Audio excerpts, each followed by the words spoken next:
Hola, bienvenidos a la resolución de la Guía de Trabajos Prácticos número 13, correspondiente al tema anestésicos generales y locales y bloqueantes neuromusculares. Comenzamos con el ejercicio 1, solubilidad de anestésicos generales. La primera pregunta dice, ¿qué es la solubilidad de un anestésico inhalatorio? La solubilidad es un parámetro farmacocinético medida de la disolución del anestésico inhalatorio en un medio, el cual define, junto al gasto cardíaco y el cociente entre las presiones parciales alveolar y venosa, la captación del fármaco. Como regla general, decimos que un anestésico es más o menos soluble en sangre. Este parámetro está determinado por el coeficiente de solubilidad sangre-gas, dato que nos habla sobre la afinidad del anestésico por ambas fases. Entonces, la solubilidad hace referencia a cómo se va a distribuir la droga una vez alcanzado el equilibrio. Por ejemplo, una solubilidad de 2 nos diría que luego de alcanzar el equilibrio tendremos el doble de anestésico en sangre que en pulmón. La pregunta 2 dice, ¿qué se entiende por inducción anestésica? Esto es el tiempo que transcurre desde que el anestesiólogo administra la primera droga hasta que el cirujano puede comenzar a operar. Los objetivos son el bloqueo sensitivo, el bloqueo de la conciencia, el bloqueo motor con relajación muscular, el bloqueo autonómico y la estabilidad hemodinámica, controlando tensión arterial y temperatura. La última pregunta de este ejercicio nos pide trazar en el gráfico que estamos viendo una línea que represente esquemáticamente la relación entre la solubilidad, la vemos en el eje de las abscisas, y la velocidad de inducción, que la vemos en el eje de las ordenadas. Primero repasamos cómo actúan estos fármacos. Sabemos que los anestésicos inhalatorios actúan una vez que se alcanza un equilibrio entre las presiones parciales en pulmón y sistema nervioso central, es decir, cuando se satura el sistema. Vamos a tener en cuenta entonces el cociente de concentración de anestésico alveolar y concentración de anestésico inspirado, abreviado FA/FI, parámetro que determina la absorción de la droga. Cuando el sistema se sature y esté en equilibrio, el cociente va a ser cercano a 1. Y sabemos que mientras más rápido aumente el cociente y más cercano al 1 sea, mayor será la velocidad de inducción, es decir, el tiempo necesario para la inducción va a ser menor. Existen dos factores que van a determinar que el cociente se acerque al 1. La ventilación, con una relación directamente proporcional, es decir, que a mayor ventilación hay mayor aumento de concentración alveolar del anestésico. Y la concentración inspirada, donde observamos que si la misma es baja, el aumento del cociente de concentración va a depender de la velocidad de pasaje de la droga a la sangre. Por último, dijimos que la captación de anestésicos desde el pulmón y su pasaje a la sangre, con la consecuente eliminación desde el pulmón, está definida por 3 factores. En este caso, nos importa la solubilidad. Por lo tanto, podemos afirmar que ante una mayor solubilidad, el anestésico tendrá más afinidad por la sangre, lo que determinará una eliminación pulmonar más rápida con un cociente FA/FI más bajo y menor velocidad para alcanzar el equilibrio y saturar el sistema, disminuyendo la velocidad de inducción. Llegamos entonces a la conclusión de que a menor solubilidad, mayor velocidad de inducción, y eso es lo que representaremos en el gráfico. En el gráfico podemos ver cómo en las ordenadas se grafica velocidad de inducción y en las abscisas se grafica solubilidad. Por lo tanto, luego de la explicación anterior, sabemos que la relación entre solubilidad y velocidad de inducción es indirectamente proporcional. Por lo tanto, a mayor solubilidad, menor velocidad de inducción, entonces esto se grafica como una recta de pendiente negativa, quedando así expuesto como a medida que aumenta la solubilidad disminuye la velocidad de inducción. Pasamos ahora al ejercicio 2, sevoflurano y sus efectos cardiovasculares. Este ejercicio nos dice, para un experimento se tomaron 2 grupos de animales y se monitorizaron las tensiones arteriales medias en cada caso. El primer grupo recibió sevoflurano al 1% y el segundo grupo recibió sevoflurano al 4%.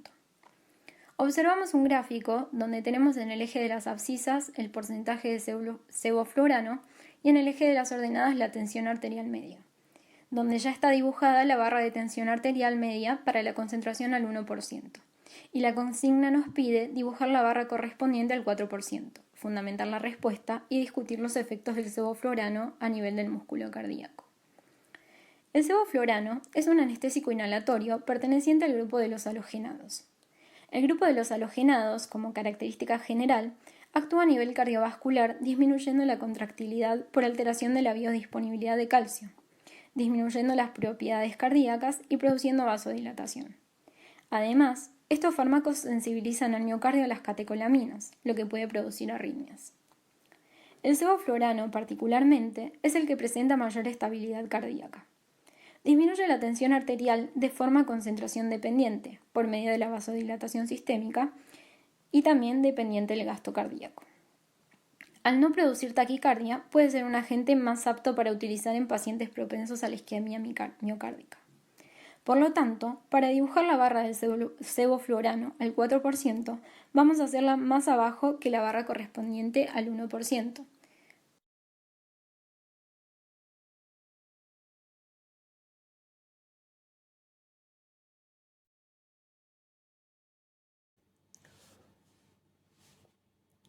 Vamos a continuar con la resolución de los ejercicios. En este caso vamos a ver los ejercicios 3 y 4 del TP número 13, anestésicos generales y locales. Empezamos con el ejercicio 3, que es sobre farmacocinética de anestésicos inhalatorios.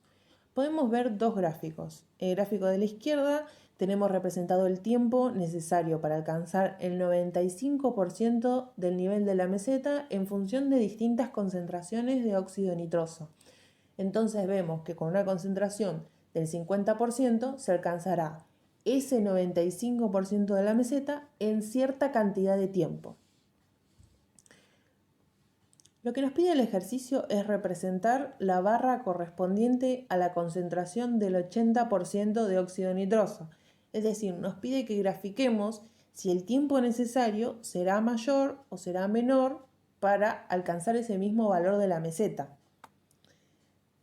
Entonces si pensamos que al aumentar la concentración del gas estás aumentando la fracción inspirada, entonces el sistema se va a saturar más rápido y también llega más rápido a la meseta, por lo que el tiempo va a disminuir. Si vemos el gráfico de la derecha, tenemos de vuelta representado el tiempo, pero esta vez en función de isoflurano al 1%. Junto con la administración de diferentes concentraciones de óxido nitroso. Es decir, el valor de isoflurano se mantiene constante y lo que cambia es si se lo administra solo o con óxido nitroso al 70%. En este caso, el ejercicio nos pide lo mismo que el punto anterior, que es representar la barra correspondiente a la concentración de óxido nitroso al 70%. En este caso lo que ocurre es que aparece el llamado efecto del segundo gas, donde se usa un gas poco potente, como por ejemplo el óxido nitroso, en gran concentración, junto con otro que es más potente, por ejemplo el isoflurano, en bajas concentraciones. Lo que va a pasar es que como el óxido nitroso es poco soluble, aumenta rápidamente su concentración y aumenta las presiones parciales de los otros gases. Entonces, cuando se agrega el segundo gas, no es necesario que su concentración sea tan alta para que se acumulen los alvéolos y llegue así a la meseta. Entonces, en la resolución del ejercicio podemos ver que en ambos casos disminuye el tiempo necesario para llegar a la meseta. Pasamos al ejercicio número 4. Farmacocinética del tiopental. El ejercicio indica que se experimentó con una inyección de tiopental y se fueron midiendo las concentraciones de la droga en plasma y líquido cefalorraquídeo. A partir de estos datos se hizo la curva dosis-tiempo que estamos viendo en la diapositiva. Vemos en el eje de las ordenadas los distintos niveles de tiopental y en las abscisas el tiempo en minutos. Entonces, para la concentración en plasma se calculó la curva que estamos viendo y para el líquido cefalorraquídeo solo se unieron los puntos experimentales, entonces quedó esa línea en zigzag. Bueno, pasamos a la resolución del ejercicio. Pregunta 1. ¿Qué escala se utilizó en las ordenadas y cómo lo sabe? Para este gráfico se usó la escala logarítmica, es decir, que se hizo el logaritmo de cada cantidad. No se puso el valor de la cantidad directamente en el gráfico. Esto se hace para que cuando se grafiquen los valores queden los mismos espacios entre cada uno. 2. Si en lugar de tomar droga libre en plasma, si hubiera tomado la droga total, ¿qué diferencia tendría este gráfico y por qué? Los valores de tiopental serían mayores, ya que se tendría en cuenta la droga unida a proteínas, que en el caso del tiopental es muy grande esa fracción unida a proteínas, es de 80% o superior. 3. De acuerdo al gráfico, ¿qué puede decirse de la liposolubilidad del tiopental y por qué? Bueno, podemos ver que es muy liposoluble, por lo que atraviesa con facilidad la barrera hematoencefálica. Esto nos damos cuenta porque se lo encuentra en similar concentración en plasma y el líquido cefalorraquídeo. 4. De acuerdo a su respuesta en la pregunta 3, ¿cómo explica que el tiopental carezca de eficacia clínica por vía bucal? Bueno, es porque tiene alta eliminación presistémica. Por esto es que la única vía de administración que se usa es la intravenosa. 5. De acuerdo al gráfico, ¿qué influencia tiene el pretratamiento con fenobarbital en la duración del efecto del tiopental? ¿Por qué? Bueno, como vemos en el gráfico, el tiopental tiene acción corta, porque rápidamente empieza a actuar y desciende su concentración. Esto significa que actúa en la fase alfa de distribución. Por el contrario, el fenobarbital es una droga de acción muy prolongada y su mecanismo de acción es durante la fase beta de eliminación. Por lo tanto, ¿qué influencia tiene en el pretratamiento? Ninguna. Sigue. Las curvas del gráfico representan las medias aritméticas de 6 experimentos, en los cuales se tomaron muestras en todos los tiempos programados. Pregunta 6. ¿Este estudio fue efectuado en humanos o en animales de experimentación?